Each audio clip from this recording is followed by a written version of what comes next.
Hi, everyone, and welcome to Reimagine Agriculture, the podcast where we explore the future of farming, food, and rural life across Europe through the eyes of people shaping it.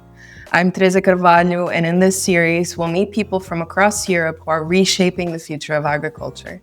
In this episode, we're heading to Belgium to talk to Lieven de Vreese, a farmer at the organic and community-supported farm Het Polderveld. Lieven's commitment to sustainable agriculture and his work connecting organic agriculture with local supply chains have earned him the title of Best Male Organic Farmer at the EU Organic Awards 2025. Hi, Lieven. Hello. Could you tell us a little bit about your story? What inspired you to become involved in agriculture? What kind of crops do you cultivate? And what does a typical week look like for you? Yeah, I have been interested in nature since I was a child, and I studied biology. But then after a couple of years I was doing research in Central Africa on primates, because that's my passion since I'm 16.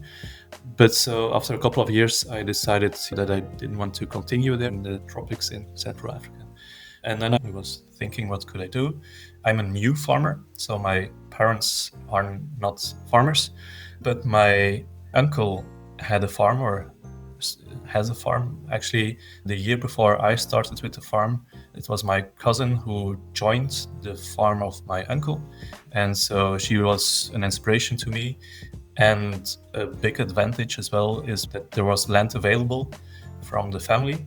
And so these two combined, or three things combined, love for nature, the availability of lands, and then also the inspiration of my cousin was what made me take the step to start the farm.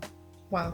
That's really interesting. I'm sure that availability is often an issue that young farmers face. Yeah. So it's an amazing combination of opportunities, and your work has obviously not gone unnoticed. You recently won the EU Organic Award in the Best Male Organic Farmer category for your work. Congratulations. What does this recognition mean for you personally and for your farm? It's a recognition for the work of the 10 years. So it's 10 years now that I started the farm. But of course, it's not just my work, it's a team effort. There have been several people working at the farm. But I think that it's also a recognition for the work of the local clinic with whom we collaborate, because the candidacy was based on our collaboration with the clinic. So 10 years ago, I started the farm, and it's 9 years now that we deliver vegetables to the clinic. As the Common Agricultural Policy, it puts increasing emphasis on supporting the vibrant rural communities and especially strengthening the link between farmers and citizens. And obviously, Het Polderveld really embodies that as a community-supported farm. Why was that model important for you? And have you noticed people seeing farming differently since getting involved with your project? So, yeah, at the moment, the farm is going through some changes. But for 10 years, we have been working with this CSA model, so community-supported agriculture, and we combine it with a pick-your-own system.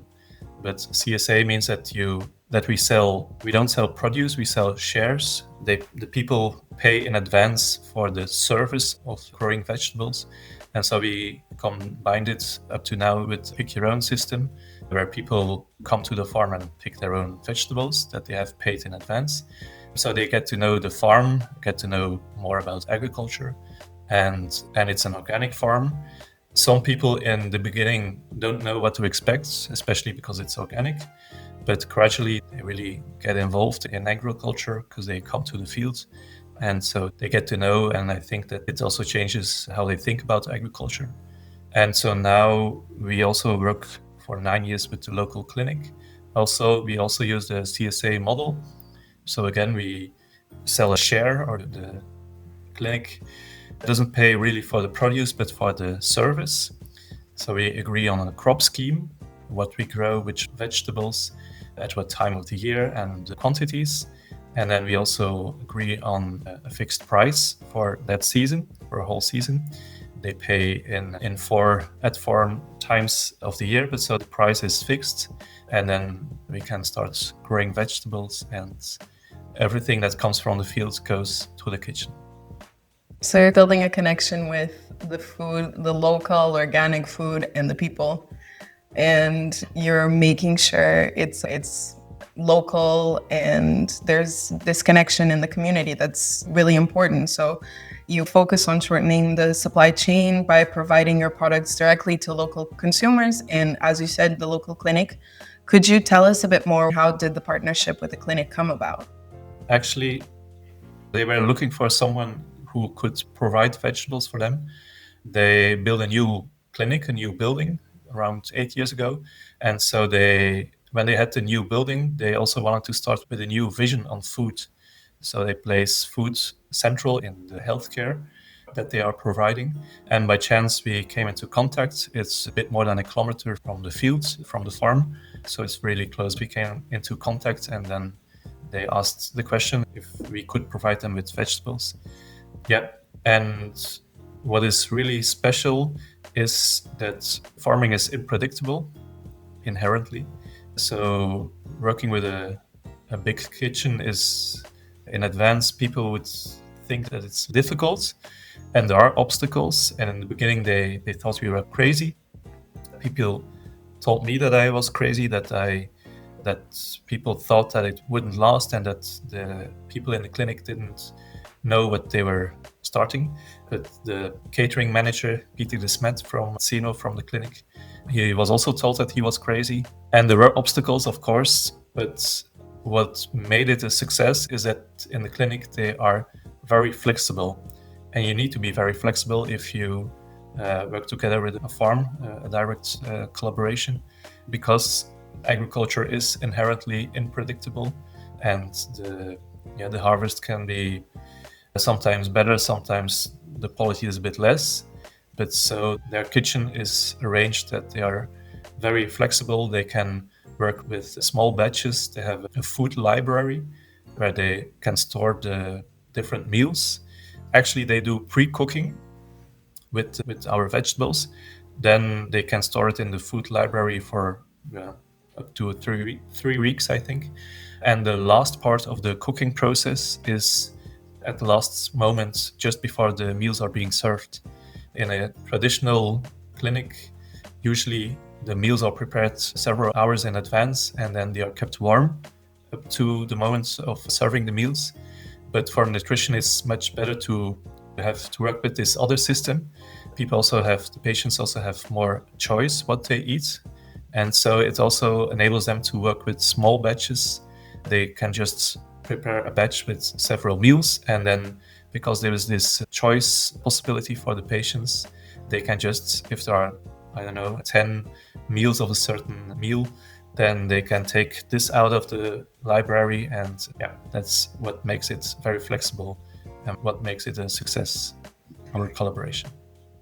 You were saying, and obviously agriculture is something that can be very unstable and difficult to predict, especially with climate change and accessibility difficulties.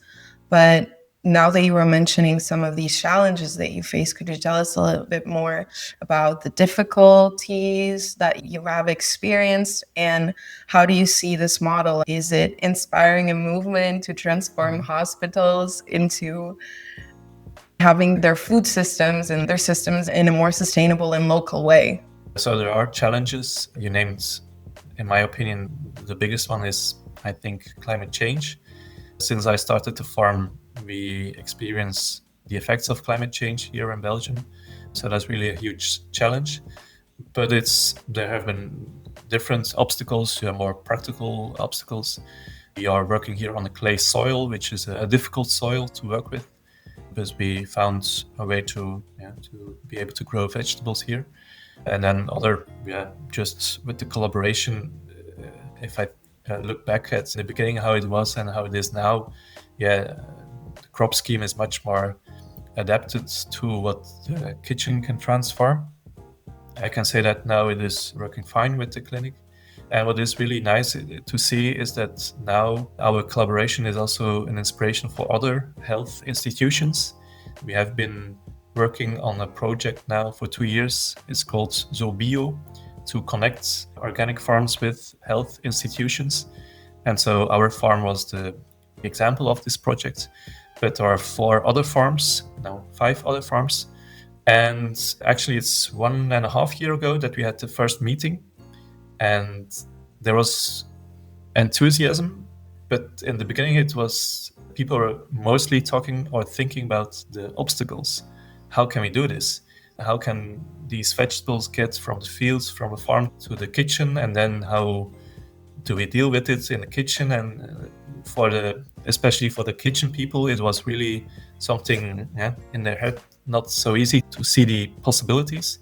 But so now it's near the end of this project, and it's really nice to see that these obstacles, not all of them are gone, but it's really see that there is enthusiasm in the different health institutions, and that there are really concrete steps that are being taken. And so there are now also organic vegetables going from a farm to health institutions in other farms. And yeah, that's really nice to see.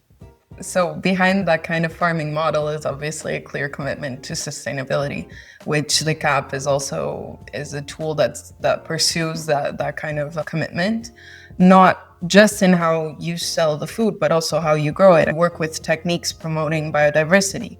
Could you tell us a little bit about why this matters and how it affects your crops? Mm-hmm. In my opinion, biodiversity is a key element of producing in an organic way. So we try to promote biodiversity. So we planted trees to provide shelter for the winds, but also to provide habitat for birds and for insects, beneficial insects, which are very important to control plague insects. So you need these beneficial insects to control the plague insects. It doesn't mean that there are no plague insects, but they should be under control. And so you need to provide habitat for these beneficial insects. Birds sometimes help to, for example, falcons can control the mice population. Other birds can help to control caterpillars. But also at the soil level, it's less visible, but a good soil is also a biodiverse soil. So with a lot of variety of bacteria and fungi. And you ideally want to have your root of your plant, of your produce plant, you want to have your roots covered with a lot of different microbes, fungi and bacteria, so that the ones that can harm your crops don't get access to your root, to your plant. So also at the level of the soil, biodiversity is really important. It's less visible, but I think it's a key aspect of growing organically. I think also that is obviously really important for farmers to know, but how do people become farmers, and how do you see this issue in Belgium specifically? What challenges discourage young people from entering the sector, and what changes do you believe are needed to address this? Mm-hmm. So I'm a new farmer, as I said. My parents were not farming when I started, and access to land is a big challenge. Yeah, that's, I think, the biggest challenge. But then you also need knowledge to start a farm. And in Belgium, we are lucky, maybe in a way. In Belgium, there's an NGO providing an education program. It's 2.5 years. And in the end, you work on a business plan, because, of course, the financial aspect of farming is also important. And this NGO is really helping young people to start a farm. It's based on organic farming. And so I think there are possibilities to start farming if you don't have a farming background, but finding access to land is usually in the beginning the biggest challenge. But there you need to contact different people and look for opportunities. Usually for an organic farm or a small organic farm, you don't need so much area to start a farm. So I think there are really possibilities. Buying land is unfortunately in Belgium very expensive. That's often not possible. Yeah, but at the same time, I'm really glad to hear that this resource exists. And for our listeners, this is super valuable. In general, the farming population is aging quickly. And that's why generational renewal is such a key goal of the Common Agricultural Policy. But at the same time, there's a growing energy around doing things differently. And perhaps this will also attract new people. a focus on doing it more sustainably, locally, and collaboratively. It's encouraging how policies like the CAP are beginning to support this new wave of thinking. It isn't just about support and subsidies anymore. It's also about trying to promote innovation and sustainability and stronger rural communities. Despite the challenges, what gives you the most hope or energy right now, whether it's a new approach or a mindset shift or something that you're seeing in your own community?